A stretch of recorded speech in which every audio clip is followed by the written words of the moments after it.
جی ٹھیک ہو گیا الحمدللہ رب العالمین، ٹھیک ہو گیا جی، اسپیکر کا مسئلہ تھا تھوڑا سا، وہ الحمدللہ ٹھیک ہو گیا۔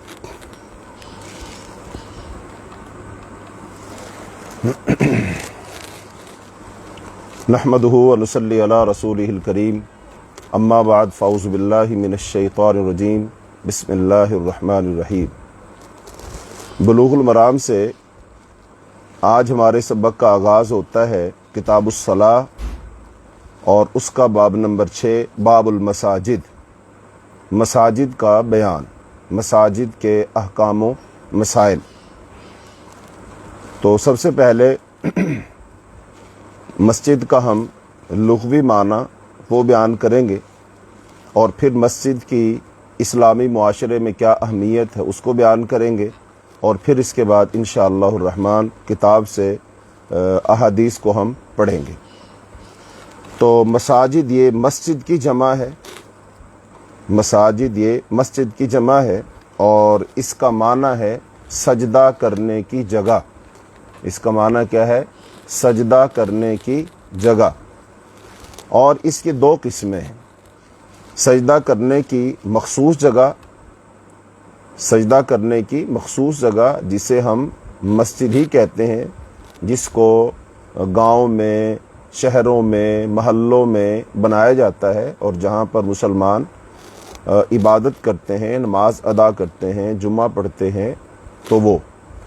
اور دوسری قسم ہے کہ ساری کی ساری زمین وہ مسجد ہے، زمین کے ہر حصہ پر سجدہ کرنا جائز ہے، سوائے ان مقامات کے، ان مخصوص جگہوں کے کہ جہاں سجدہ کرنے سے، نماز پڑھنے سے منع کر دیا گیا ہے۔ تو مساجد کی دو اقسام ہو گئی، ایک تو وہ مخصوص جگہیں جو نماز کے لیے خاص کی جاتی ہیں، جن کو باقاعدہ تعمیر کیا جاتا ہے، وہ دیہاتوں میں، محلوں میں، شہروں میں، اور تو وہ مسجدیں ہوئیں۔ اور دوسرا ساری کی ساری زمین کو مسجد بنا دیا گیا ہے، اور یہ نبی صلی اللہ علیہ وسلم کی خصوصیات میں سے ہے کہ اللہ تعالیٰ نے ساری زمین کو آپ کے لیے مسجد بنا دیا، وگرنہ تو پہلی جو امتیں تھیں ان کے لیے یہ سہولت نہیں تھی، وہ صرف اور صرف اپنی عبادت گاہ کے اندر ہی عبادت کر سکتے تھے، اس سے باہر وہ عبادت نہیں کر سکتے تھے۔ لیکن اللہ تعالیٰ نے ہمیں یہ خصوصی طور پر انعام فرمایا ہے، خصوصی طور پر رعایت دی ہے، آسانی فرمائی ہے کہ ہم جہاں بھی ہوں مسلمان، اور نماز کا وقت ہو جائے تو وہ وہیں پر نماز ادا کر سکتا ہے۔ لیکن یہ بات ذہن میں رہے کہ جب وہ مسجد کے قریب ہے اور کوئی عذر نہیں ہے تو پھر اس کو مسجد میں آ کر باجماعت نماز ادا کرنی چاہیے، وگرنہ رسول اللہ صلی اللہ علیہ وسلم کی وہ وعید ہے، آپ نے ارشاد فرمایا کہ جو لوگ مساجد میں نہیں آتے ہیں تو میرا دل چاہتا ہے کہ میں اپنے مصلی کی جگہ پر نماز پڑھانے کے لیے کسی اور کو کھڑا کر کے جاؤں، اور میں ان کے گھروں کو آگ لگا دوں۔ تو آگ کیوں نہیں لگاتا ہوں؟ اس وجہ سے کہ اس میں عورتیں اور بچے ہیں جن پر مجھے ترس آتا ہے۔ حدیث کا مفہوم یہ ہے۔ تو اس لیے مساجد میں عبادت کرنی چاہیے، مساجد سے باہر عبادت نہیں کرنی چاہیے۔ تو یہ تو ہوئی مسجد کا لغوی معنی۔ تو اب مسجد کا کیا مقام مرتبہ ہے اسلامی معاشرے کے اندر؟ تو مساجد دین اسلام کی تبلیغ و ترویج اور اشاعت دین کے بہت بڑے مراکز ہیں، اور دین کی تعلیم و تربیت کا بہت بڑا تعلق مساجد سے وابستہ ہے۔ اس لیے مساجد کی تعمیر اور آباد کاری پر بہت زور دیا گیا ہے، اور اس کے بہت زیادہ فضائل بیان کیے گئے ہیں۔ مساجد عامت الناس کی اصلاح میں ریڑھ کی ہڈی کی حیثیت رکھتی ہیں، اس لیے محلوں، ٹاؤنز اور بستیوں میں مساجد کی تعمیر کا حکم دیا گیا، تاکہ ہر شخص کی مسجد تک رسائی ممکن ہو سکے، اور وہ قرآن و سنت کی تعلیمات، عقائد و نظریات کے بنیادی تصورات اور نماز با جماعت میں حاضری دے کر راسخ العقیدہ مسلمان بنے، دینی تربیت و اصلاح کا سلسلہ جاری رہے، اور عقائد و نظریات میں پائی جانے والی کجی اور دین سے بیزاری کا خاتمہ ہو سکے۔ نیز مساجد سے دلی وابستگی قائم ہونے سے دین کا رنگ غالب رہے، دنیا کی محبت کی بجائے آخرت کی محبت پروان چڑھے، اور رب تعالیٰ کے مخلص فرما بردار بندے تیار ہو کر معاشرے میں مثبت کردار ادا کرے، اور اجلے کردار کے حامل لوگوں کی بہتات ہو۔ ان سارے اہداف کے پیش نظر مساجد کی تعمیر کاری کی ترغیب بیان کی گئی ہے۔ ان اہداف کو ملحوظ رکھتے ہوئے مساجد تعمیر کرنی چاہیے، اور یہاں دین کی آبیاری اور کتاب و سنت کی ترویج و تبلیغ کا کھل کر کام ہونا چاہیے۔ ان مقامات مقدسہ میں عبادات، اذکار و اوراد، تلاوت قرآن، نوافل و فرائض نماز کا اہتمام کرنا چاہیے۔ ان کی تعمیر و ترقی اور آباد کاری مثبت کردار ادا کرنا چاہیے، اور مساجد کو انہی کاموں تک محدود رکھنا چاہیے جن کی شریعت میں اجازت ہے۔ مساجد میں غیر شرعی اور غیر اخلاقی کاموں سے گریز کیا جائے، انہیں ذاتی مفادات اور حرص و ہوس کی بھینٹ نہ چڑھایا جائے، اور نہ انہیں مالی مفادات اور ذاتی شہرت کے لیے استعمال کیا جائے، بلکہ مساجد کی تعمیر و ترقی اور آباد کاری میں للہیت، اخلاص اور دین کی ترویج کا شوق غالب ہونا چاہیے۔ یہی اخلاص اور للہیت بانیان مساجد کے لیے توشہ آخرت ثابت ہوگا، اور ایسی مساجد جو خالص توحید و سنت کی ترویج کے مقاصد پورے کر رہی ہوں، معماران کے لیے دنیاوی منفعت اور اخروی نجات کا باعث ہوں گی۔ تو معاشرے کے اندر اس مسجد کا بنیادی کردار ہے، معاشرے کی اصلاح ہے۔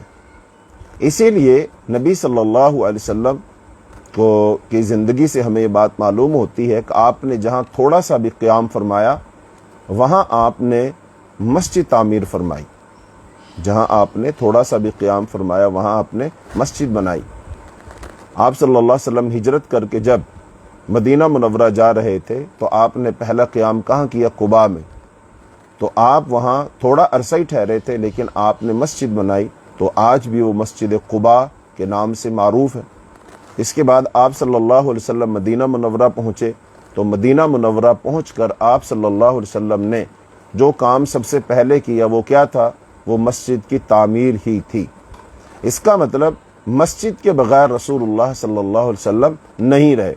اور پھر آپ صلی اللہ علیہ وسلم کا طریقہ یہ تھا کہ جب آپ سفر سے واپس آتے تو پھر آپ سب سے پہلے مسجد میں جاتے اور 2 رکعت نماز ادا کرتے، اور پھر جب بھی کوئی بادل چڑھاتے، آندھی آتی، طوفان آتا، تو آپ صلی اللہ علیہ وسلم فوراً مسجد جایا کرتے تھے۔ تو آپ صلی اللہ علیہ وسلم کا مسجد کے ساتھ تعلق بہت گہرا اور بہت مضبوط تھا۔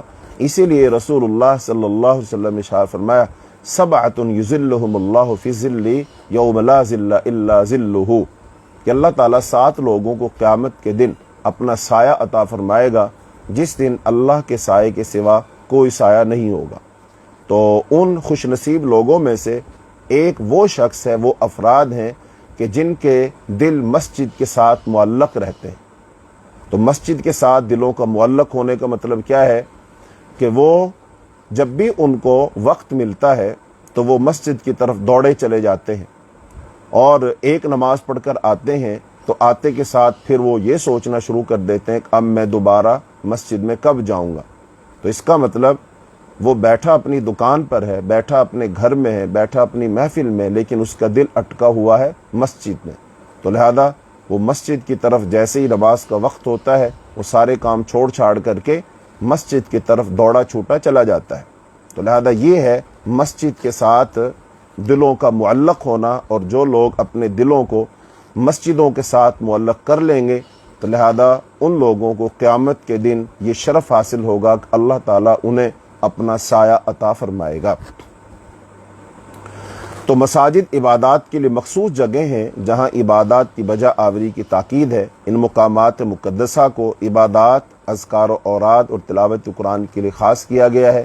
نیز مساجد میں فرض نمازوں کی ادائیگی کا اجر و ثواب گھروں اور بازاروں کی نسبت زیادہ ہے۔ پھر شریعت اسلامیہ میں ہر محلوں اور کالونیوں مساجد کی تعمیر کی تاکید کی گئی ہے، تاکہ ہر مسلمان کے لیے مساجد تک رسائی آسان ہو جائے۔ فرض نمازوں کی واجبات ادائیگی ہر مسلمان فرد کے لیے آسان ہو۔ مساجد کے اس مربوط نظام کار سے دینی تعلیم و تربیت کا نظام مضبوط ہو، اور دینی احکام و مسائل، توحید و سنت کی تعلیمات اور ضروری فقہی مسائل سے لوگوں کو آگاہی حاصل ہوتی رہے۔ ان سارے دینی اہداف کو مد نظر رکھتے ہوئے مساجد کی تعمیر و تنظیم، اس کی صفائی ستھرائی، گندگی اور نجاستوں سے پاکی، اور مساجد سے مضبوط تعلق استوار کرنے کی تاکید اور فضائل بیان کیے گئے ہیں۔ تو اس لیے ان فضائل کو ذہن میں رکھتے ہوئے تو ہمیں بھی مسجدوں کے ساتھ اپنا وہ تعلق بنانا چاہیے، دامے درمے قدمے سخنے مسجدوں کی تعمیر میں بھی حصہ لینا چاہیے۔ مسجدیں اگر پہلے سے بنی ہوئی ہیں تو ان کو آباد کرنے میں بھرپور حصہ لینا چاہیے۔ مسجد کے جو اخراجات ہوتے ہیں ان میں بھی اپنا حصہ جو ہے وہ ادا کرنا چاہیے، تاکہ یہ مسجدیں خوبصورت سے خوبصورت رہیں، ان میں سہولیات بھی ہوں اور مسجدیں آباد بھی ہوں، اور مسجدوں میں لوگ ذوق و شوق سے آئیں، اور پھر اللہ تعالی ہم سب کو وہ جتنا جس کا حصہ ہے اللہ اس کے مطابق اجر و ثواب سے بھی نوازے۔ تو ان بنیادی گزارشات کے بعد اب ہم بلوغ المرام کی باب المساجد سے پہلی حدیث پڑھتے ہیں کہ جس حدیث میں مساجد کو پاک اور صاف رکھنے کا حکم ہے، مسجد کو پاک صاف رکھنا وہ واجب ہے، یہ بات اس حدیث کے اندر بیان کی گئی ہے۔ وَأَنْ عَائِشَةَ قَالَتْ امر رسول اللہ صلی اللہ علیہ وسلم ببناء المساجد فی الدور وان تنظف وتطیب، رواہ احمد وابو داؤد والترمذی وصحح ارسالہ۔ حضرت عائشہ رضی اللہ تعالی عنہ سے روایت ہے، وہ فرماتی ہیں کہ نبی صلی اللہ علیہ وسلم نے گھروں میں یعنی محلوں میں مساجد نماز ادا کرنے کی مخصوص جگہ بنانے کا حکم ارشاد فرمایا، اور یہ کہ ان کو پاک صاف اور معطر رکھا جائے۔ نبی صلی اللہ علیہ وسلم نے محلوں میں مسجدیں بنانے کا حکم دیا، اور پھر ان کو پاک صاف بھی رکھا جائے اور ان کو خوشبودار بھی رکھا جائے۔ تو اس حدیث میں بنیادی طور پر جو مسئلہ بیان کیا گیا ہے، بلکہ مسائل بھی بیان کیے گئے وہ دو ہیں۔ نمبر ایک یہ کہ مسلمانوں کا کوئی محلہ، سوسائٹی، ٹاؤن اور آبادی مساجد کے وجود سے خالی نہیں ہونی چاہیے۔ ایسا نہیں ہونا چاہیے کہ کوئی مسلمانوں کی آبادی ہے، چھوٹی ہے بڑی ہے، کہ وہاں مسجد نہ ہو، تو وہاں پر مسجد ہر صورت ہونی چاہیے۔ اور دوسری یہ بات معلوم ہوئی کہ مساجد کو ہر قسم کی گندگی، غلاظت اور نجاست سے پاک رکھنا واجب ہے۔ اسی میں مساجد کو خوشبو سے معطر رکھنا بھی شامل ہے۔ مسجد بنا لی ہے تو پھر مسجد کو کیا رکھنا چاہیے؟ صاف ستھرا رکھنا چاہیے، اور پھر اس کو معطر رکھنا چاہیے، اس کو خوشبودار رکھنا چاہیے۔ آپ صلی اللہ علیہ وسلم ایک دفعہ مسجد سے گزر رہے تھے تو آپ نے دیکھا کہ مسجد کی دیوار پر وہ تھوک لگا ہوا ہے، جیسے بلغم کوئی پھینکتا ہے نا، تو وہ لگا۔ آپ صلی اللہ علیہ وسلم وہاں رکے، اپنے دست مبارک سے اس کو کھرچا، اور پھر پوچھا کسی کے پاس خوشبو ہے؟ تو پھر خوشبو منگوائی اور اس جگہ پر پھر خوشبو لگائی۔ یہ آپ صلی اللہ علیہ وسلم کا عمل، یعنی آپ صلی اللہ علیہ وسلم نے برداشت نہیں کیا کہ مسجد کی دیوار کے ساتھ وہ تھوک لگا رہے، بلکہ آپ نے اس کو صاف کیا، اور صاف کرنے کے بعد وہاں پر آپ صلی اللہ علیہ وسلم نے خود اپنے دست مبارک سے خوشبو لگائی۔ تو اس سے پتہ چلا مسجدوں کو صاف ستھرا بھی رکھنا چاہیے اور مسجدوں کو خوشبودار بھی رکھنا چاہیے۔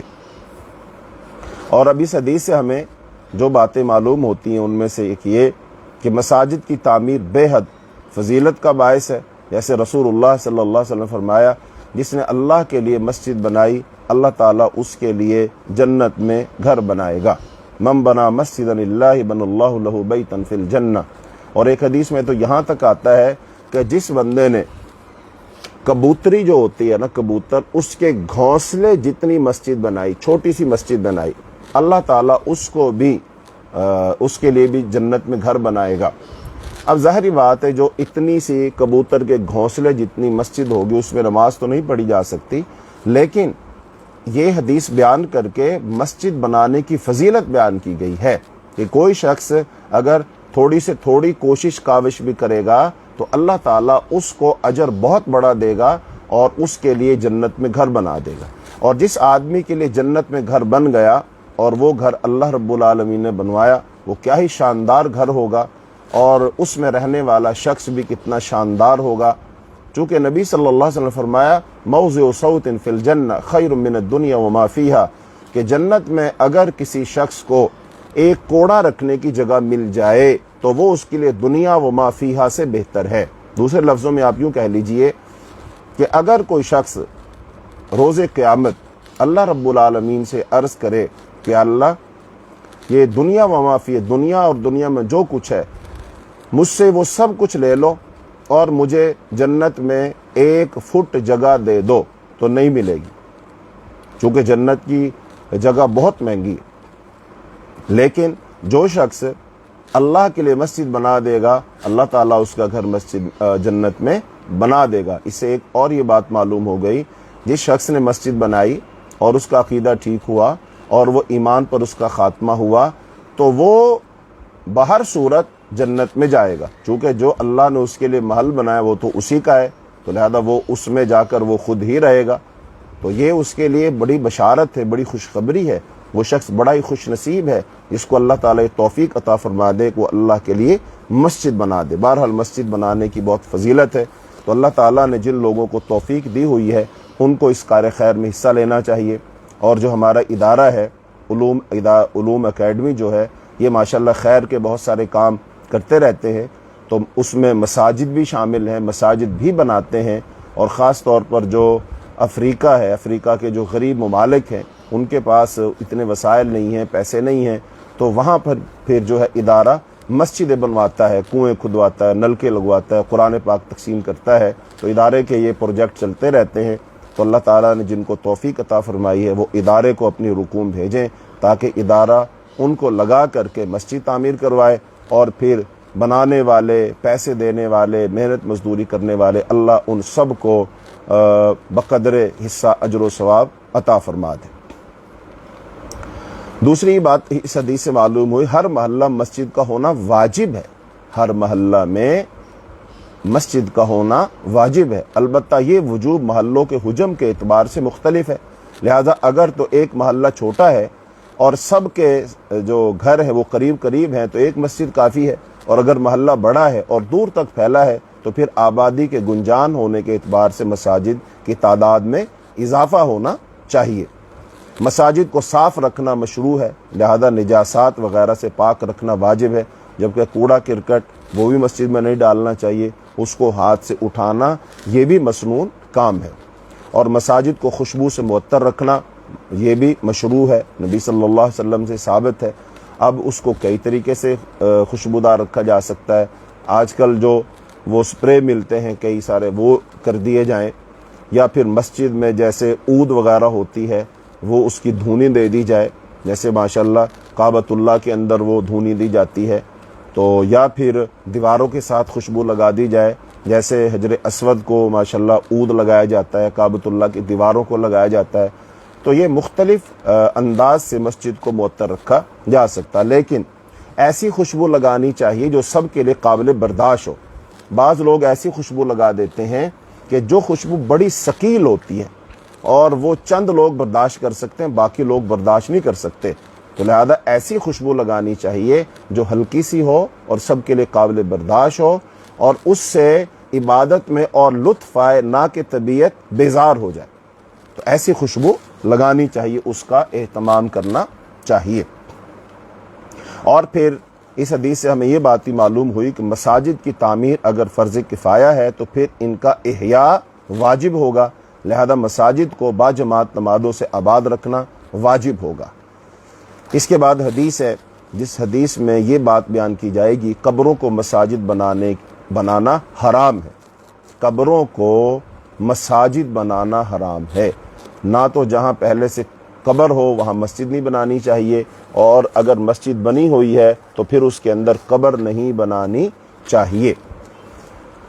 وعن ابی ہریرہ رضی اللہ عنہ قال قال رسول اللہ صلی اللہ علیہ وسلم قاتل اللہ الیہود اتخذوا قبور انبیائہم مساجد متفق علیہ وزاد مسلم والنصارى۔ حضرت ابو ہریرہ رضی اللہ تعالی عنہ سے روایت ہے، فرمایا رسول اللہ صلی اللہ علیہ وسلم نے، اللہ تعالیٰ یہودیوں کا ستیہ ناس کرے، اللہ تعالیٰ انہیں ہلاک کرے جنہوں نے اپنے پیغمبروں کی قبروں کو مساجد بنا لیا۔ اللہ تعالیٰ یہود و نصارہ کو ہلاک کرے جنہوں نے اپنے انبیاء کی قبروں کو سجدہ گاہ بنا لیا۔ تو اس حدیث کو امام بخاری امام مسلم نے روایت کیا ہے، اور صحیح مسلم کی روایت میں یہود کے ساتھ نصارہ کا بھی ذکر ہے۔ تو اب اس حدیث میں یہ بات ہی بتائی گئی ہے، دو تین باتیں اس حدیث سے ہمیں معلوم ہوتی ہیں۔ بنیادی طور پر اس حدیث میں قبروں کے پاس عبادت کرنے کی ممانعت کا ذکر ہے، چاہے یہ نماز و عبادت کسی جو پہلے سے موجود قبر پر مسجد تعمیر کر کے ہو یا کسی میت کو مسجد میں دفن کر کے ہو، تب پھر خود ان قبروں کی طرف منہ کر کے اور پھر ان کی عبادت کے قصد سے نماز ادا کرنا کس قدر شدید منع ہو جائے گا۔ تو یہ مسئلہ اس حدیث کے اندر بیان کیا گیا ہے۔ تو اب یہ جو یہود و نصارہ پر لعنت کی گئی ہے، تو اب لعنت کیوں کی گئی ہے، اس کی علت کیا ہے، وجہ کیا ہے؟ تو وہ علت یہ بیان کی گئی ہے کہ یہ لوگ اپنے پیغمبروں کی قبروں کو پوجنے لگے تھے۔ مراد ان کے پاس نماز ادا کرنا ہے، چاہے ان پر مساجد تعمیر کر کے یا چاہے ان کو مساجد میں دفن کر کے۔ صحیح مسلم کی روایت میں نصارہ کو بھی اس لعنت و ہلاکت میں شریک کیا گیا ہے۔ یہ حضرت عیسیٰ علیہ السلام کے پیروکار ہیں، ان کا یہ نام یا تو ان کے اس قول کی وجہ سے ہے جو اللہ تعالیٰ نے فرمایا نحن انصار اللہ۔ بہرحال اللہ تعالیٰ نبی صلی اللہ علیہ وسلم نے یہ بات واضح کی، اللہ تعالیٰ ان کو ہلاک کرے، ان کو تباہ کرے۔ اب ہلاکت اور تباہی کی وجہ کیا ہے، سبب کیا ہے، علت کیا ہے؟ وہ یہ ہے کہ انہوں نے اپنے نبیوں کی قبروں کو سجدہ گاہ بنا لیا۔ تو لہذا نبیوں کی قبروں کو سجدہ گاہ بنانا یہ حرام ہے، بالکل، یہ بالکل حرام ہے، یہ ناجائز ہے۔ پھر آگے وَلَهُمَا مِنْ حدیث عائشہ كانوا اذا مات فيهم الرجل الصالح بنوا على قبره مسجدا وفيه اولئك شرار الخلق۔ اور صحیحین میں ہی حضرت عائشہ رضی اللہ عنہ کی روایت میں ہے کہ جب ان یہود و نصارہ میں سے کوئی نیک بندہ مر جاتا تو یہ اس کی قبر پر مسجد بنا لیا کرتے تھے۔ اس روایت میں یہ الفاظ ہیں یہ اللہ کے نزدیک بدترین مخلوق ہیں۔ تو یہود و نصارہ انبیاء کی قبروں پر بھی مساجد بنا لیتے تھے، یعنی ان کو سجدہ گاہ بنا لیتے تھے، اور دوسرا ان کے اندر کوئی نیک بندہ فوت ہو جاتا تو پھر وہ اس کی قبر کو بھی سجدہ گاہ بنا لیتے تھے۔ اور یہ مخلوق میں سے سب سے برے لوگ، یعنی کہ جو لوگ قبروں پر مسجدیں بناتے ہیں، قبروں کو سجدہ گاہ بناتے ہیں، قبروں پر جا کر سجدہ کرتے ہیں، یہ مخلوق میں سے بدترین لوگ ہیں، سب سے برے لوگ ہیں۔ تو لہذا اس حدیث سے جو باتیں ہمیں معلوم ہوتی ہیں، نمبر ایک، شرک بے حد عظیم گناہ ہے، اس سے بڑا کوئی گناہ نہیں، جیسا کہ اللہ نے فرمایا ان الشرک لظلم عظیم۔ نمبر دو، شریعت نے اپنی حدود بالخصوص توحید کی حدود کی حفاظت کا بے حد اہتمام کیا ہے، لہذا جو چیز بھی اس کی حدود کو پامال کرنے کا ذریعہ بن سکتی ہے اس کو سختی سے منع کر دیا گیا ہے۔ اور تیسری بات یہ، قبروں پر مساجد تعمیر کرنا حرام ہے، کیونکہ حدیث میں ایسا کرنے والوں کو بدترین لوگ کہا گیا ہے۔ دوسرے، ایسا کرنا یہود و نصارہ کے فعل کے مشابہ ہے۔ پھر اس امت نے بھی ایسا ہی کر دکھایا، مسلمانوں نے بھی ایسا کیا، اور آج مزارات اور مشاہد اور مقابر شرک کے اڈے بن چکے ہیں۔ مسلمانوں نے بھی یہ کام کیا ہوا ہے۔ مسلمان بھی آج جہاں پر کوئی نیک بندہ فوت ہو جاتا ہے وہ اس کی خاص جگہ پر قبر بناتے ہیں، اور قبر بنانے کے بعد بس پھر لوگ شروع ہو جاتے ہیں، لوگ دور دراز کا سفر کر کے قصد کر کے آتے ہیں، اور بہت ساری منتیں، مرادیں، حاجتیں، ضرورتیں، بیماریاں لے کر آتے ہیں، اور دل میں یہ ہوتا ہم وہاں جائیں گے تو ہماری ساری ضروریات و حاجات پوری ہو جائیں گی، مشکلات ٹل جائیں گی، بیماریوں سے شفا مل جائے گا، کاروبار چل جائے گا، جن خواتین کے ہاں بچے پیدا نہیں ہوتے ان کے ہاں اولاد ہو جائے گی۔ تو اس وجہ سے لوگ آتے ہیں اور آ کر پھر وہاں پر نماز پڑھتے ہیں، وہاں پر نماز پڑھتے ہیں، اور پھر بعض تو ایسے نادان ہوتے ہیں کہ وہ اسی طرف منہ کر کے نماز پڑھتے ہیں، اسی طرف منہ کر کے نماز پڑھتے ہیں۔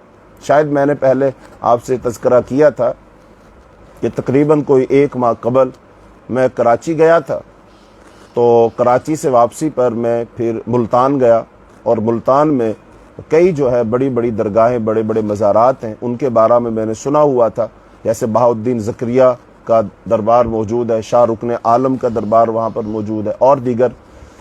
تو میں نے کہا میں جاتے ہوئے یہ دیکھوں تو صحیح کہ یہاں پر لوگ کرتے کیا ہیں۔ جو سنا ہوا ہے کیا وہ بالکل صحیح ہے کہ لوگوں نے اپنی طرف سے مبالغہ کر کے بیان کیا ہوا ہے؟ تو میں وہاں گیا اور جا کر میں نے دیکھا تو بالکل جیسا میں نے سنا تھا اس کو ہو بہو ویسا ہی پایا کہ لوگ جو ہے وہاں پر سجدہ کر رہے ہیں، لوگ جو ہے اس کی جالیوں کو چومتے ہیں اور وہاں پر جو چادر ہوتی ہے اس کو چومتے ہیں اور عقیدت و احترام سے بیٹھتے ہیں، ڈر اور خوف کی چادر اوڑھتے ہیں، بہت ساری امید لگاتے ہیں، آنسو بہاتے ہیں اور وہ لہجہ لجاجت رونے والا منہ بناتے ہیں جو صرف اور صرف اللہ کے لیے بنانا چاہیے، اور پھر نظر نیاز لاتے ہیں اور پھر وہاں سے تبرکات لے کر جاتے ہیں، کچھ چیزیں لے کر جاتے ہیں اور پھر ان کو وہ بھلے کو ڈوری ہے تو وہ ہاتھ میں باندھتے ہیں، پاؤں میں، گلے میں باندھتے ہیں۔ تو یہ سب کچھ مسلمان کر رہے تو دیکھ کر میں حیران ہوا اور میں بہت پریشان ہوا، دل بہت کوڑا وہاں پر کہ بھی یہ مسلمان ہی کیا کر رہے ہیں۔ اقبال نے تو کہا تھا، اقبال کا ایک شعر ہے، اس میں کہا ہو نکو نام جو قبروں کی تجارت کر کے، کیا نہ بیچو گے جو مل جائیں صنم پتھر کے، کہ تم قبروں کی تجارت کر کے، قبروں پر تم یہ مزارات بنا کر اور لوگوں سے وہ چندے اور نذرانے وصول کر کر کے تو تم بڑے نیکوکار بنے ہوئے ہو، تو اگر تمہیں بت دے دیے جائیں بنا بنا کر کے تو کیا وہ نہیں بیچو گے؟ تو وہ بھی بک رہے ہیں۔ میں نے دیکھا ہے بہت سارے، ایک جو پوسٹر سا ہوتا ہے اس پوسٹر کے اوپر بہت ساری تصاویر بنی ہوتی ہیں اور ان کے اوپر نام لکھا ہوتا ہے یہ فلاں بزرگ ہے، فلاں بزرگ ہے، فلاں بزرگ ہے، فلاں بزرگ ہے، اور پھر شکلیں بھی عجیب عجیب ہیں، کسی کے پر بنے ہوئے ہیں، کوئی گھوڑا بنا ہوا ہے، کوئی شیر بنا ہوا ہے، اس طرح کا۔ تو اب لوگ ان پوسٹروں کو اپنے گھروں میں، اپنے آفیسز میں، اپنی دکانوں پر ان کو لگاتے ہیں اور لگا کر کے ان کی طرف دیکھتے رہتے ہیں اور پھر دعائیں مانگتے رہتے ہیں۔ تو یہ سارا کچھ کیا ہے؟ وہ پوسٹر کیا ہے؟ تو وہ بالکل یہی ہے سب کچھ۔ تو بہرحال اللہ تعالی ہمیں ان سب چیزوں سے محفوظ فرمائے۔ تو بہرحال آج امت مسلمہ یہ کام کر رہی ہے، تو اللہ تعالی ہمیں اور تمام مسلمانوں کو اس شرک سے محفوظ فرمائے۔ اور ان احادیث سے ہمیں یہ بات معلوم ہوئی، قبر پر بنی ہوئی مسجد کو ڈھانا واجب ہے۔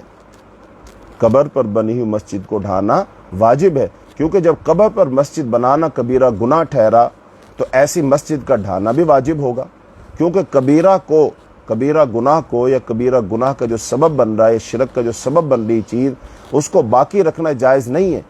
دوسرے نبی صلی اللہ علیہ وسلم نے مسجد زرار کے ڈھانے کا حکم دیا تھا۔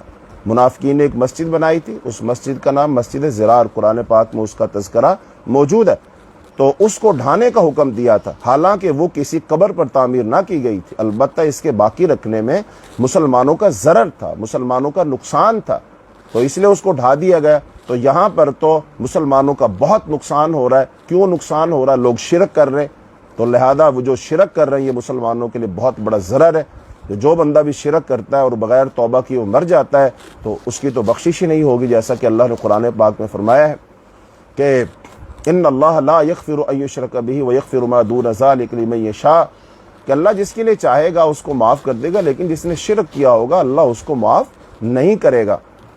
تو اب لہٰذا ایسی مساجد پر جو تعمیرات ہوئی پڑی ہیں اور شرک کا اڈا بنی ہوئی ہیں تو اس کو ڈھا دینا چاہیے، اس کو گرا دینا چاہیے۔ لیکن اب اس چیز کا خیال رکھنا ہے کہ پہلے لوگوں کو وہاں پر سمجھائیں، لوگوں کو بتائیں، لوگوں کو نظریہ ٹھیک کریں۔ ایسا نہ ہو کہ میری بات کو سن کر کے کوئی شخص جوش میں آئے اور وہ کہیں ایسی جگہ پر چلا جائے اور جا کر کے اس کو گرانا شروع کر دے اور وہاں پر پھر اس سے بہت بڑا کوئی فتنہ بن جائے۔ نہیں، پہلے لوگوں کو سمجھاؤ، لوگوں کو دعوت دو، لوگوں کو نصیحت کرو، ان کی ذہن سازی کرو، ان پر حجت قائم کرو، پھر اس کے بعد کوئی کام کرو، اور پھر اس کام کو اگر کرو تو پھر اس کام کو قبول بھی کرو۔ ایسا نہ ہو اس کام کو کرنے کے بعد کوئی بندہ چھپ جائے اور وہ لوگ جنہوں نے وہ کام کیا نہ ہو وہ پھر بیچارے پکڑے جائیں اور ان پر ظلم و ستم ہو۔ نہیں، یہ کام کرنے سے آپ کو پتہ ہے رد عمل تو آئے گا، ایکشن کا ری ایکشن آئے گا۔ جب یہ کام کرو گے تو اس کے رد عمل میں لوگ برانگیختہ ہوں گے، ان کے جذبات مجروح ہوں گے، وہ بھڑکیں گے، تو لہذا پھر اس کو قبول بھی کرنا ہے کہ ہاں بھائی یہ کام میں نے کیا ہے اور اس لیے کیا ہے۔ تو لہذا اگر کہیں بہت زیادہ اس سے فتنہ وہ بنتا ہو اور مسلمانوں کے پاس یا اہل توحید کے پاس طاقت اور قوت نہ ہو تو پھر اس وقت کا انتظار کرنا چاہیے کہ جب اللہ تعالیٰ آپ کو توفیق دے، اللہ آپ کو طاقت دے، سلطہ دے، آپ کے پاس اختیار آئے اور پھر آپ اس کام کو کر سکیں۔ اور اگر اس سے زیادہ بہت فتنہ فساد پھیلنا ہو اور قتل و غارت گری شروع ہو جائے اور حالات خراب ہو جائیں تو پھر صبر کرنا چاہیے، چونکہ اللہ تعالیٰ کسی بھی شخص سے اس کی استطاعت کے متعلق ہی کام کرواتا ہے، مطابق کام کرواتا ہے، اور اس کی استطاعت کے مطابق ہی پوچھے گا۔ قرآن میں اللہ نے فرمایا فاتقوا اللہ ما استطعتم، اور ایک حدیث میں بھی آیا نا، برائی کو دیکھو تو طاقت ہے تو ہاتھ سے روکو، اگر طاقت نہیں ہے تو زبان سے روکو، اگر زبان سے روکنے کی طاقت بھی نہیں ہے تو پھر دل میں برا جانو، ذالک اضعف الایمان، اور یہ ایمان کا کمزور ترین درجہ ہے۔ تو ایک بات یہ بھی معلوم ہوئی کہ جو علماء ایسی مساجد میں نماز کے غیر صحیح ہونے کے قائل ہیں، ان کی دلیل کی تفصیل یہ ہے کہ ایسی مساجد میں نماز کی ممانعت بطریق لزوم ہے، اور وہ یوں ہے کہ ایسی مساجد میں نماز صاحب قبر کی عبادت تک پہنچنے کا وسیلہ بن جاتی ہے، جبکہ واقع میں ایسا ہی ہے، لہٰذا یہ ممانعت وسائل کی ممانعت کے طور پر ہوگی، اور یہی قول درستی کے زیادہ قریب ہے کہ قبروں پر بنی مساجد میں ادا کی جانے والی نماز غیر صحیح، اور ان جگہوں میں نماز ادا کرنا حرام ہے، بالخصوص ان لوگوں کے حق میں یہ ممانعت جو ہے اور حرمت اشد ہے جو معاشرے میں مقتدا کی حیثیت رکھتے ہوں، جو لوگ معروف ہوں، علماء ہوں، مفتیان ہوں، سربراہان مملکت ہوں، تو وہ ایسی جگہوں پر نہ جائیں، چونکہ اگر وہ ایسی جگہوں پر جائیں گے تو پھر تو دوسرے لوگ بھی کہیں گے دیکھو بھی وہ شخص بھی وہاں گیا تھا، اس کا مطلب وہ صحیح ہے، تو اسی لیے وہاں وہ گیا ہے نا، تو لہذا نہیں جانا چاہیے وہاں پر۔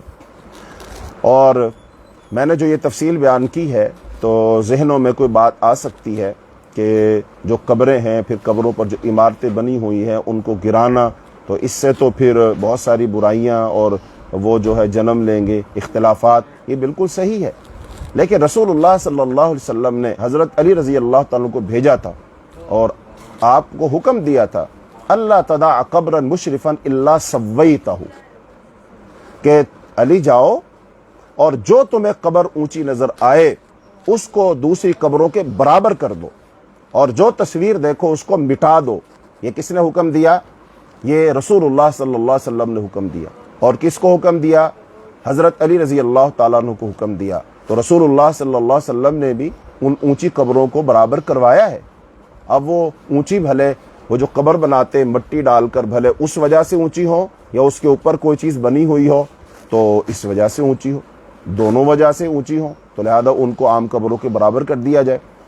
اور پھر حضرت علی رضی اللہ تعالیٰ عنہ نے اپنے دور کے اندر ابو الحیاج اسدی کو حکم دیا تھا کہ میں تمہیں وہی حکم دے رہا ہوں جو مجھے رسول اللہ صلی اللہ علیہ وسلم نے حکم دیا تھا، تم بھی جاؤ اور جو کوئی قبر تمہیں اونچی نظر آئے اس کو گرا دو۔ تو صحابہ کرام رضی اللہ عنہم کے دور میں کوئی قبر ایسی نہیں بنی تھی جس پر عمارت بنی ہو جو اونچی ہو، کوئی قبر ایسی نہیں بنی تھی۔ اسی لیے آج بھی لوگ جب جاتے ہیں مکہ اور مدینہ خاص طور پر، تو جب وہ جاتے ہیں تو پھر وہاں کے قبرستان بھی دیکھتے ہیں، ایک بات۔ دوسرا جو شہداء کے قبرستان ہے، یعنی کہ غزوہ بدر جہاں ہوا تھا اور وہاں پر 70 صحابہ کرام کی قبریں ہیں، احد میں بھی قبریں ہیں، تو وہاں پر احد میں 70 کی ہیں اور بدر میں 14 صحابہ کرام کی ہیں، تو لہذا وہاں پر لوگ جاتے ہیں نا۔ اور اس کے بعد جو مدینہ میں قبرستان ہے بقیع الغرقد، تو وہاں پر بھی لوگ جاتے ہیں، تو لہذا وہاں پر کوئی مزار آپ کو نظر نہیں آئے گا، کوئی قبر اونچی نظر نہیں آئے گی۔ تو اس کا مطلب آج تک وہ صحابہ کرام کی قبریں ہی ہیں نا، تو لہذا ان پر کوئی عمارت نہیں بنائی گئی۔ اور پھر نبی صلی اللہ علیہ وسلم کے دور میں جو صحابہ کرام فوت ہوئے، آپ کی بیٹیاں فوت ہوئیں، کسی پر عمارت نہیں بنائی گئی، اونچی نہیں بنائے گی، لہذا قبر کو پکا کرنا، پختہ کرنا، اونچا کرنا، اس پر عمارت بنانا، یہ سب منع ہے، یہ سب منع ہے۔ لیکن آج مسلمان ان چیزوں کو سمجھتے ہی نہیں، بس وہ دیکھا دیکھی وہ کرتے ہی چلے جا رہے ہیں۔ لہذا یہ نبی صلی اللہ علیہ وسلم کی ہدایات، ان میں کوئی اختلاف والی بات نہیں ہے کہ فلاں فرقہ یہ کہتا ہے، فلاں فرقہ یہ کہتا ہے، وہ ایسا کرتے ہیں، وہ نہیں بھائی، ایسا نہیں ہے۔ بلکہ آپ کو کیا کرنا چاہیے؟ آپ کو چاہیے کہ آپ احادیث کو پڑھو۔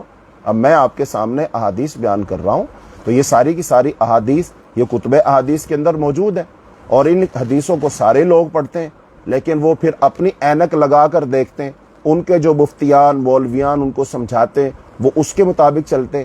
حالانکہ پیچھے چلے جائیے، صحابہ کرام ہو، تابعین ہو، تبع تابعین ہو، محدثین ہو، ائمہ کرام ہو، ان میں سے کسی نے بھی یہ نہیں کہا کہ ہماری قبروں پر ایسی عمارتیں بنانا، اونچی بنانا، پھر اوپر سجدہ کرنا، پھر سال بعد ان پر میلہ ٹھیلا لگانا اور وہاں سجدہ کرنا اور وہاں پر موم بتیاں جلانا، دیے جلانا، چراغ روشن کرنا، چڑھاوے چڑھانا، کسی نے بالکل کہا ہی نہیں ایسا۔ تو یہ تو ہم نے اپنی طرف سے بنا لیا نا، تو یہ تو ہماری پسند ناپسند کی چیزیں۔ تو میری پسند اور آپ کی پسند کا نام دین نہیں ہے، دین تو وہی ہے جو قرآن میں ہے، اور دین وہی ہے جو رسول اللہ صلی اللہ علیہ وسلم کے فرمان میں۔ بہرحال آگے حدیث ہے، اور اس حدیث کے اندر یہ مسئلہ بیان کیا جائے گا کافر کے مسجد میں داخل ہونے کا کیا حکم ہے۔ کوئی بھی کافر ہے، کیا وہ مسجد میں داخل ہو سکتا ہے یا داخل نہیں ہو سکتا ہے؟ تو لہذا اس کی جو صورتیں ہیں ان پر ہم بات کرتے ہیں۔ حدیث ہے، وَأَنْ أَبِي هُرَيْرَةَ قَالَ بَعَثَ النَّبِيُّ صلی اللہ علیہ وسلم خَيْلًا فَجَاءَتْ بِرَجُلٍ فَرَبَطُوهُ بِسَارِيَةٍ مِّن سِوَارِ الْمَسْجِدِ الحدیث متفق علیہ۔ حضرت ابو ہریرہ رضی اللہ تعالی سے روایت ہو، فرماتے ہیں کہ نبی صلی اللہ علیہ وسلم نے کہ بعث خیلا، آپ صلی اللہ علیہ وسلم نے گھوڑ سواروں کو ایک دستہ بھیجا، گھوڑ سواروں کا ایک دستہ بھیجا۔ تو وہ دستہ جب واپس آیا تو وہ ایک آدمی کو گرفتار کر کے لائے، فربطوہ بساریۃ من سوار المسجد، تو اس آدمی کو صحابہ کرام نے مسجد کے ستونوں میں سے ایک ستون کے ساتھ باندھ دیا۔ اور اس حدیث کو امام بخاری اور امام مسلم نے روایت کیا ہے۔ اچھا، اب جس شخص کو یہ پکڑ کر لائے تھے نا، وہ شخص کون تھا؟ وہ کافر تھا، اور اس کا نام کیا ہے؟ اس کا نام ہے سمامہ بن اسال، سمامہ بن اسال رضی اللہ تعالی عنہ۔ یہ یمامہ قبیلہ تھا اور اس کا یہ سردار تھا، اور نبی صلی اللہ علیہ وسلم نے جن لوگوں کے نام خطوط لکھے تھے نا، ان میں سے ایک یہ شخص بھی تھا، اس کے نام بھی خط لکھا تھا، یعنی کہ یہ اتنا بڑا آدمی تھا، بڑا سردار تھا۔ تو یہ جو ہے اپنے علاقے سے عمرہ کرنے کے لیے نکلا تھا اور جا رہا تھا مکہ، لیکن رستہ مدینہ منورہ کے مضافات سے ہو کر جاتا تھا، تو صحابہ کرام رات کو پہرا دیتے تھے وہاں پر۔ تو انہوں نے اس کو دیکھا تو انہوں نے پکڑا، انہوں نے سمجھا یہ کوئی جاسوس وغیرہ ہے یا پھر یہ مدینہ پر کوئی حملہ کرنا چاہتا ہے، تو لہذا اس کو پکڑ لیا اور پکڑ کر کے لے آئے اور اس کو مسجد کے ستون کے ساتھ باندھ دیا۔ رات کو انہوں نے رسول اللہ صلی اللہ علیہ وسلم کو جگانا تو مناسب نہ سمجھا، اور باندھ دیا کہ صبح رسول اللہ صلی اللہ علیہ وسلم جب خود بیدار ہوں گے، نماز کے لیے مسجد تشریف لائیں گے تو پھر دیکھ لیں گے کہ کون ہے۔ تو لہذا وہ سمامہ بن اسال تھا، اور ان کے ایمان لانے کا واقعہ بہت معروف ہے کہ ان کو 3 دن تک مسجد میں باندھ کے رکھا، اور نبی صلی اللہ علیہ وسلم پہلے دن ان کے پاس آئے اور ان سے کہا، سمامہ کیا حال ہے، اب تمہارا کیا خیال ہے؟ تو اب یہ سمامہ بن اسال رضی اللہ تعالیٰ عنہ ظاہری بات ہے بڑے سردار تھے، کافر تھے، تو اس نے آگے سے 3 باتیں کی۔ اس نے کہا، دیکھو اگر مجھے قتل کرنا ہے قتل کر دو، میں نے تمہارے دوستوں کو قتل کیا تھا، تو لہٰذا تم مجھے قتل کر دو تو تمہارا بدلہ پورا ہو جائے گا۔ نمبر 2، اگر تمہیں کچھ پیسے چاہیے، مال و دولت، روپیہ چاہیے، تو وہ ڈیمانڈ کرو، جو تم ڈیمانڈ کرو گے نا اتنے پیسے تمہیں دے دیے جائیں۔ اور تیسری بات یہ ہے، اگر احسان کر کر مجھے چھوڑ دو گے تو میں بھی تم پر کوئی احسان کر دوں گا اور تمہارے احسان کا بدلہ چکا دوں گا، اور اس کے علاوہ کوئی بات نہیں۔ یعنی اس نے کوئی منت سماجت نہیں کی اور کوئی بات نہیں کی، سردار تھا نا، تو اپنی سرداری والا مزاج اس نے برقرار رکھا۔ آپ صلی اللہ علیہ وسلم گھر تشریف لے گئے، آپ صلی اللہ علیہ وسلم اپنے گھر سے اس کے کھانے پینے کے لیے کچھ بھیجا، دودھ بھیجا، کھانا بھیجا جو دستیاب تھا، تو اس نے کھایا۔ اور پھر اگلے دن آپ صلی اللہ علیہ وسلم نے اس سے یہی پوچھا، اس نے یہی جواب دیا، پھر آپ صلی اللہ علیہ وسلم اس کو بندہ ہوا چھوڑ دیا۔ اور پھر اس کے بعد تیسرے دن آپ صلی اللہ علیہ وسلم نے اس سے گفتگو کی، اس نے یہی مکالمہ کیا، یہی بات کی، تو آپ صلی اللہ علیہ وسلم نے تیسرے دن اس حکم دیا کہ اس کو چھوڑ دو، اس کو رہا کر دو۔ تو جب سمامہ بن اسال کو کھولا گیا تو وہ چلا گیا، مسجد سے نکل گیا، لیکن تھوڑی دیر کے بعد وہ واپس لوٹ کے آیا، اور واپس آ کر کے رسول اللہ صلی اللہ علیہ وسلم کے سامنے کھڑا ہو گیا اور کہنے لگا کہ میں اللہ کی قسم کھا کر کہتا ہوں کہ مجھے اس سے پہلے سارے شہروں میں سے برا شہر آپ کا یہ مدینہ لگتا تھا، لیکن اب مجھے تمام شہروں میں سے سب سے زیادہ اچھا پیارا شہر یہ آپ کا شہر مدینہ لگتا ہے۔ اور اس سے پہلے مجھے سارے جتنے دین ادیان ہیں نا، ان میں سب سے برا دین آپ کا لگتا تھا، لیکن اب مجھے سب سے پیارا دین آپ کا لگتا ہے۔ اور تیسری بات جو کہا کہ مجھے سب سے برا چہرہ لوگوں میں سے آپ کا چہرہ لگتا تھا، لیکن اب مجھے سب سے پیارا چہرہ آپ کا چہرہ لگتا ہے، اور انہوں نے کلمہ پڑھا اور مسلمان ہو گئے۔ تو اب یہ جو ثمامہ بن اسال رضی اللہ تعالیٰ کا واقعہ ہے، اس میں بہت ساری باتیں ہیں۔ نمبر ایک تو وہی مسجد کا کردار اس میں بالکل واضح ہے کہ آپ صلی اللہ علیہ وسلم چاہتے تو اس کو کہیں اور باندھ سکتے تھے نا، اس کو کسی کے گھر میں کسی کمرے میں قید کر دیتے، لیکن نہیں، اس کو مسجد میں باندھا۔ جب مسجد میں 3 دن وہ شخص بندھا رہا تو اس نے 3 دن مسلمانوں کو دیکھا، مسلمانوں کے باہمی تعلقات کو دیکھا، عبادات کو دیکھا، محبت کو دیکھا، رسول اللہ صلی اللہ علیہ وسلم کے اقوال سنے، تعلیمات کو سنا۔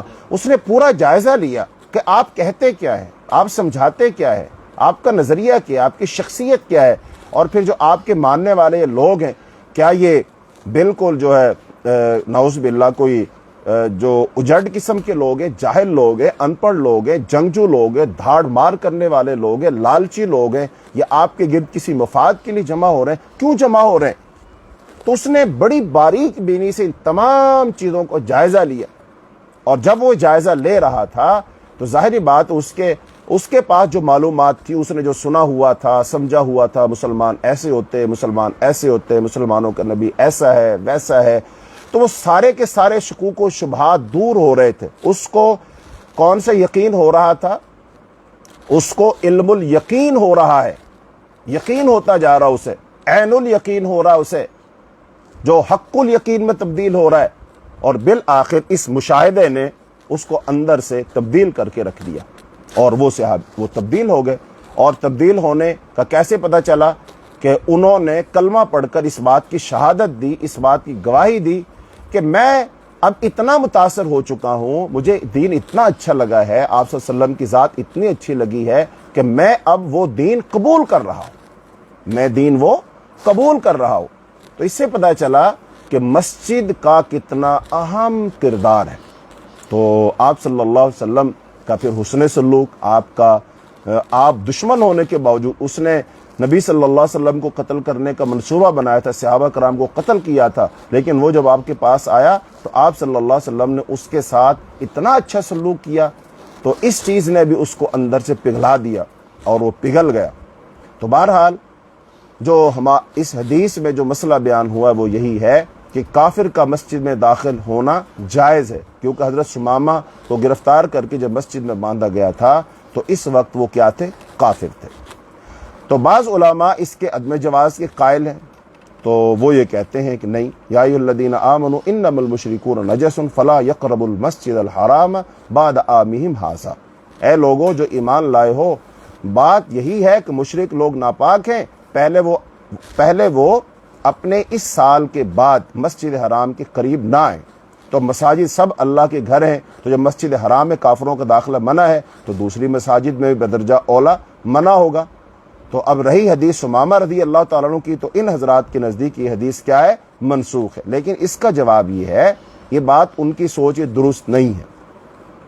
تو اب ان کا جو نظریہ ہے اس کا جواب یہ ہے کہ استدلال اور نص کا دعویٰ دونوں صحیح نہیں ہے، کیونکہ جو تعظیم و شرف مکہ کے حرم اور اس کی مسجد حرام کو حاصل ہے وہ دوسری مساجد کو حاصل نہیں ہے۔ دوسرے، نسخ کا دعویٰ تب درست ہوتا ہے جب ناسخ اور منسوخ دونوں کی تاریخ بالتعین معلوم ہو، اور دوسرے یہ کہ دونوں باتوں میں جمع متعذر ہو۔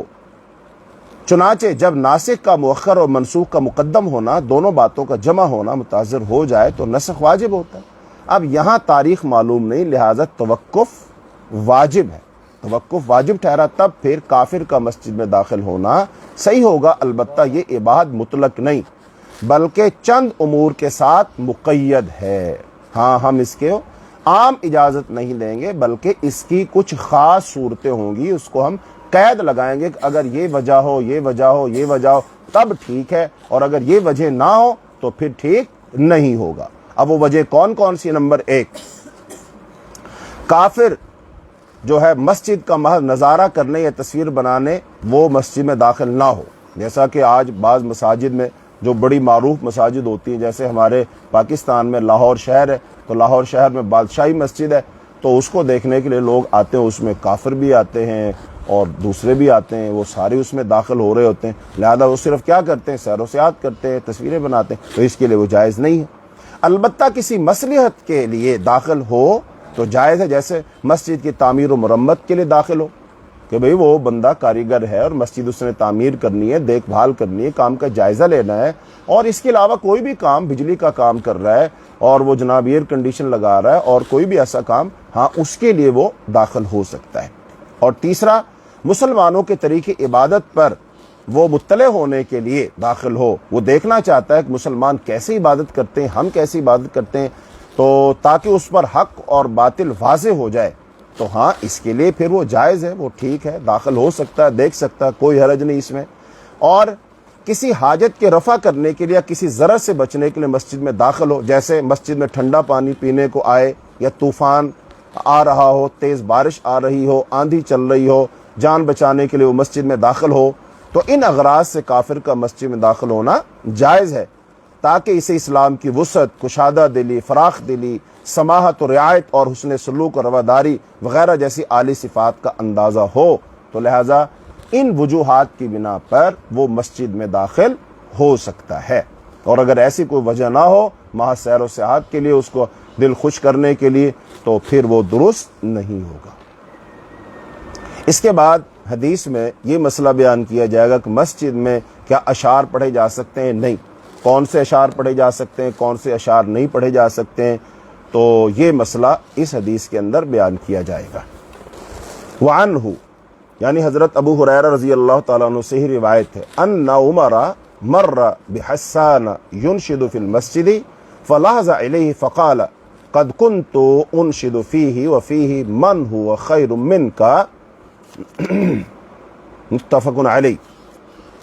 حضرت ابو ہریرہ رضی اللہ عنہ سے روایت ہے کہ ایک دفعہ حضرت عمر رضی اللہ تعالی عنہ مسجد سے گزرے اور حضرت حسان بن ثابت رضی اللہ تعالی عنہ وہاں موجود تھے، شعر پڑھ رہے تھے، تو ان کے پاس سے گزرے جو اس وقت مسجد میں اشعار پڑھ رہے تھے۔ تو حضرت عمر رضی اللہ تعالی عنہ نے انہیں تنقیدی نظروں سے دیکھا، کن اکھیوں سے دیکھا، استفہامیہ انداز میں دیکھا۔ تو حضرت حسان رضی اللہ تعالی عنہ وہ جانچ گئے، بھانپ گئے کہ عمر رضی اللہ تعالیٰ عنہ کو یہ برا لگ رہا ہے، تو انہوں نے کہا، یعنی حضرت حسان رضی اللہ تعالیٰ عنہ نے جب حضرت عمر رضی اللہ تعالیٰ عنہ کے چہرے پر ناپسندیدگی کے اظہار دیکھے، تو انہوں نے پھر حضرت عمر رضی اللہ تعالیٰ عنہ سے کہا، حسان بن ثابت رضی اللہ تعالیٰ، انہوں نے کیا کہا؟ انہوں نے کہا کہ میں اس مسجد میں اس وقت بھی شعر پڑھا کرتا تھا جبکہ اس مسجد میں آپ سے بھی بہتر ہستی موجود ہوتی تھی، یعنی میں اسی مسجد میں نبی صلی اللہ علیہ وسلم کی موجودگی میں شعر پڑھا کرتا تھا، تو جب آپ صلی اللہ علیہ وسلم برا نہ مناتے تھے تو آپ کو بھی اس کا برا نہ منانا چاہیے۔ تو اب اس روایت میں، اس حدیث میں یہ مسئلہ بیان کیا گیا کہ مسجد میں شعر پڑھنا جائز ہے۔ چنانچہ جب حضرت حسان نے حضرت عمر رضی اللہ تعالیٰ عنہ کو اس پر ناراض ہوتے دیکھا تو اپنا دفاع کرتے ہوئے یہ کہا کہ اس بات پر نبی صلی اللہ علیہ وسلم بھی کبھی ناراض نہ ہوئے تھے اور انہوں نے اس کو جائز رکھا تھا، تب پھر مسجد میں شعر گوئی کا جواز نبی صلی اللہ علیہ وسلم کے اقرار کی بنا پر ہے۔ تو یہ واقعہ جو ہے حضرت عمر رضی اللہ تعالیٰ عنہ کے دور خلافت کا ہے۔ تو اب اس حدیث سے کئی باتیں ہمیں معلوم ہوتی ہیں کہ مسجد میں شعر تو پڑھے جا سکتے ہیں لیکن اس کی کچھ شروط ہیں، کچھ شرطوں کے ساتھ اشعار پڑھے جا سکتے ہیں۔ وہ کیا ہے؟ نمبر 1، شعر کا موضوع مفید، صالح اور مبنی بر مصلحت ہو، نہ کہ لہو و لعب، عشق و محبت اور قصے کہانیوں پر مشتمل ہو۔ پس شعر کا مضمون حقائق پر مبنی ہو، نہ کہ خیالات، مفروضوں اور وہموں پر مشتمل ہو۔ نمبر 2، اشعار کے ذریعے کسی کی جو ہے توہین نہ کی جا رہی ہو اور نہ کسی کی کردار کشی کی جا رہی ہو۔ شعر گوئی کرتے وقت مسجد کے کسی نمازی کو یا دیگر عبادات میں مشغول کسی شخص کو ایذا نہ پہنچے، جم گھٹا نہ لگایا جائے کہ جس سے مسجد کے نمازیوں میں تشویش پھیلے۔ مسجد میں شعر گوئی کو خود نبی صلی اللہ علیہ وسلم نے برقرار رکھا تھا۔ تو لہذا یہ وہ شرطیں ہو گئیں. اور پھر حضرت عمر رضی اللہ تعالیٰ عنہ نے جو کن اکھیوں سے دیکھا اور پھر ناراضگی کا اظہار کیا، تو ظاہر بات ہے تو اس سے حضرت عمر رضی اللہ تعالیٰ عنہ جو ان کا اپنی سوچ تھی اور جس کی بنیاد پر انہوں نے ایسا رد عمل دیا، تو حضرت عمر رضی اللہ تعالیٰ عنہ کا ادب و لحاظ کے سر کے اشارے سے انکار نہ فرمایا، بلکہ کن اکھیوں سے دل کی ناراضگی کا اظہار فرمایا. اس میں دوسرے کی قدر و منزلت کا جو لحاظ ہے وہ بھی ظاہر ہے. اور پھر مسجد میں شعر گوئی کو خود نبی صلی اللہ علیہ وسلم برقرار رکھا تھا، اور حضرات صحابہ کرام حق گوئی میں وہ لومہ تلائم کی ہرگز پرواہ نہ کرتے تھے. یعنی کہ جب کوئی حق بات کہنی ہوتی تو پھر سامنے کو بڑے سے بڑا شخص بھی کھڑا ہو، ہاں ادب سے احترام سے اس کے سامنے بھی حق بات کا وہ اظہار کرتے تھے. اسی لیے تو حضرت حسان رضی اللہ تعالیٰ عنہ نے حضرت عمر رضی اللہ تعالیٰ عنہ کی ناراضی کو دیکھ کر برملا کہہ دیا کہ ناراض ہونے کی ضرورت نہیں ہے، کہ جناب رسول اللہ صلی اللہ علیہ وسلم نے اس بات کو جائز رکھا تھا. اس کا مطلب صحابہ کرام وہ حق بات کہنے میں بڑی جرت کا مظاہرہ کرتے تھے، بے باکی کا مظاہرہ کرتے تھے. تو اور ایک بات یہ بھی معلوم ہوئی کہ نبی صلی اللہ علیہ وسلم کے قول اور فعل کی طرح آپ کی تقریر بھی حجت ہے. تقریر کسے کہتے ہیں؟ کوئی کام آپ صلی اللہ علیہ وسلم کے سامنے کیا جائے اور آپ صلی اللہ علیہ وسلم اس کو دیکھ رہے ہیں لیکن آپ اس سے منع نہ کریں، تو اس کا مطلب وہ کام کرنا جائز ہے. تقریر سے مراد تقریر کرنا نہیں ہے. تو ایک اور حدیث پڑھ کر کے ہم آج کا سبق اس کا اختتام کریں گے، اور وہ یہ ہے کہ مسجد میں گم شدہ شے کا اعلان کرنا. مسجد میں گم شدہ شے کا اعلان کرنا کہ اگر کسی کی کوئی چیز گم ہو گئی ہے تو پھر مسجد میں آ کر اس کا اعلان کر دینا، بھلے وہ سپیکر میں کیا جائے بھلے وہ بغیر سپیکر کے کیا جائے. تو اس بارے میں رسول اللہ صلی اللہ علیہ وسلم کی حدیث ہے. وعنہ قال قال رسول اللہ صلی اللہ علیہ وسلم من سمع رجلا ينشد ضالة في المسجد فليقل لا رادها الله عليك فإن المساجد لم تبنى لهذا رواہ مسلم. حضرت ابو ہریرہ رضی اللہ تعالیٰ عنہ سے روایت ہے، وہ فرماتے ہیں نبی صلی اللہ علیہ وسلم کا ارشاد ہے، جس نے کسی کو سنا کہ وہ مسجد میں اپنی گم شدہ شے کے بارے میں پوچھتا پھر رہا ہے تو وہ سننے والا یہ کہے اللہ اسے اس کی گم شدہ شے نہ لوٹائے، کیونکہ یہ مساجد ان باتوں کے لیے نہیں بنائی گئی. یعنی اس کی کوئی چیز گم ہوئی ہے، کسی کی گھڑی گم ہو گئی ہے، موبائل گم ہو گیا، چابی گم ہو گئی، پرس گم ہو گیا، کسی کا کوئی بچہ گم ہو، کوئی شے گم ہو گئی، اب وہ مسجد میں اعلان کر رہا ہے. تو اب جو شخص بھی سنے تو وہ کیا کہے؟ تو فرمایا وہ کہے فلیقل، حکم دیا جا رہا وہ یہ کہے اللہ کرے تیری چیز تجھے نہ ملے، اللہ تجھے تیری چیز نہ لوٹائے. تو یہ اس سے کہنا ہے. اب ظاہر بات ہے یہ دعا تو نہیں، یہ تو کیا ہے؟ یہ تو بد دعا ہوئی. تو لہذا اس حدیث میں یہی مسئلہ بیان کیا گیا ہے کہ مساجد میں گم شدہ چیزوں کا اعلان کرنا حرام ہے، کیونکہ یہ مساجد کی غرض و غایت اور تعظیم و تشریف کے خلاف ہے. لہٰذا اس حدیث سے ہمیں جو باتیں معلوم ہوتی ہیں وہ یہ، نمبر 1 یہی حکم لقطہ کا بھی ہے. لقطہ کہتے ہیں گری پڑی چیز کسی کو ملے، تو لقطہ گری پڑی چیز کو کہتے ہیں، اس کا بھی مسجد میں اعلان کرنا منع ہے. لیکن بعض علماء نے لقطہ اور ضالہ میں فرق کیا ہے. ضالہ کا منشد اعلان کرنے والا اپنے مال کا طالب ہے، جبکہ لقطہ کا اعلان کرنے والا دوسرے کے مال سے اپنی برات کا طالب ہے، اور وہ غیر کے حق میں وہ احسان سے کام لے رہا ہے، وہ نیکی سے کام لے رہا ہے کہ جس کی چیز ہے اس کو مل جائے. اس لیے دونوں صورتوں میں فرق ہے. اس کا جواب یہ ہے کہ انشاد الضالہ کی ممانعت کی علت بہرحال یہاں بھی پائی جاتی ہے، اور وہ یہ ہے کہ مساجد کی تعمیر ایسی باتوں کے لیے نہیں ہے. اور دوسری بات یہ معلوم ہوئی کہ جو شے مسجد میں پڑی ملے تو مسجد والوں سے اس کی بابت دریافت جائز ہوگی، کیونکہ وہ مسجد میں محصور چند لوگوں میں سے ہی کسی کی ہوگی. البتہ مسجد سے باہر ملی یا گم ہونے والی شے کا مسجد کے دروازے پر اعلان کر سکتے ہیں. ایک چیز ہے مسجد میں 2-3 لوگ تھے، تو وہاں پر ایک چیز کسی کی مل نہیں رہی تو بندہ دوسرے سے پوچھ سکتا ہے یار میری چیز کہاں ہے؟ تو یہ تو مسجد کے اندر کا ہی معاملہ ہوا نا. ایک ہے باہر سے کوئی شخص باہر کوئی چیز گم ہوئی ہے اور وہ مسجد میں آ کر اعلان کرتا ہے, تو باہر سے آ کر جو اعلان کرے گا وہ منع ہے. مسجد کے اندر جو معصور لوگ ہیں, جیسے بعض لوگ اعتکاف بیٹھے مسجد میں, تو وہاں پر کسی کوئی چیز نہیں مل رہی ہے تو ایک دوسرے سے پوچھ سکتا ہے یار تم نے میری صابندانی لی ہے, تم نے میرا تیل لیا ہے, تم نے فلاں چیز لی ہے, تو وہ اس حکم میں نہیں آئے گا. اور یہ بات ہی معلوم ہو گئی کہ گم شدہ شے کو مسجد میں کسی جگہ لٹکا دینے میں کوئی حرج نہیں, لیکن اس میں کسی اور کے شے کے لے جانے کا اندیشہ بھی ہے. اس لیے مناسب یہ ہے کہ اہل محلہ مسجد میں ملنے والی شے کو مؤذن یا امام کے حوالے کر دیا کریں, اور یہ اصول بن جائے گا, تو لہذا پھر اس سے لوگ آ کر کے پوچھ لیا کریں گے.